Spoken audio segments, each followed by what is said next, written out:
What would you like to say when you first met Lennie and...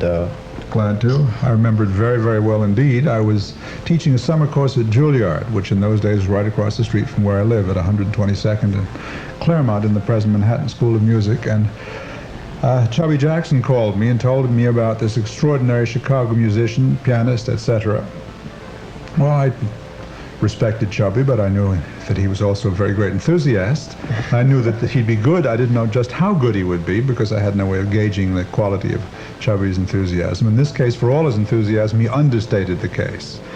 Chubby brought Lennie to a class, he played some, and we talked some, and as far as I was concerned, that was it. That was clearly one of the most extraordinary musical imaginations I'd ever run into, in or out of jazz.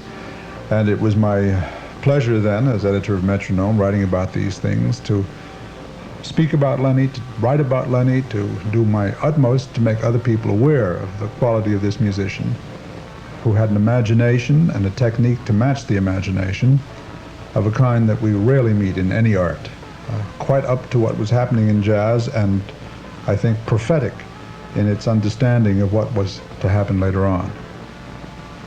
Could you describe what it was like hearing him play in these first times at this time when everyone else was being influenced by Charlie Parker and things like that? I mean, what sort of experience was it? Well, it was clear that Lennie knew what had been going on all around him in jazz, but it was equally clear that what he had to say was very much his own. I heard here and there touches of influences outside of jazz, and I suppose I taxed him with it or joked with him about it after a while, Hindemith, for example. But what I heard more was a kind of examination of the resources of the jazz line, always, as I think he would be the first to say, in the service of feeling. But feeling in terms of the longest possible line, a horizontal force that never stopped, and to the best of my knowledge, never has stopped in any given performance or from performance to performance.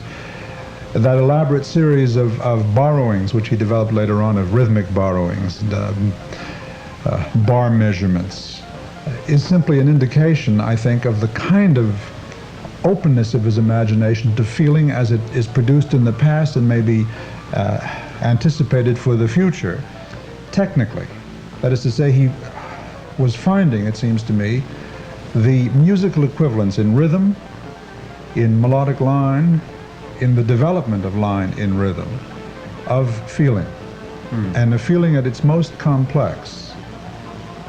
To try to explain this technically would not be all that difficult, but it wouldn't begin, it seems to me, to indicate what Lennie really has achieved. He has found the jazz equivalent for a very large, feeling-centered interiority.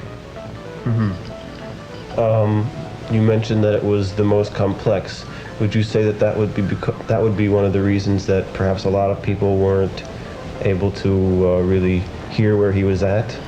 I think the difficulty that people find in listening to Lennie is, let's say to begin with, threefold. One,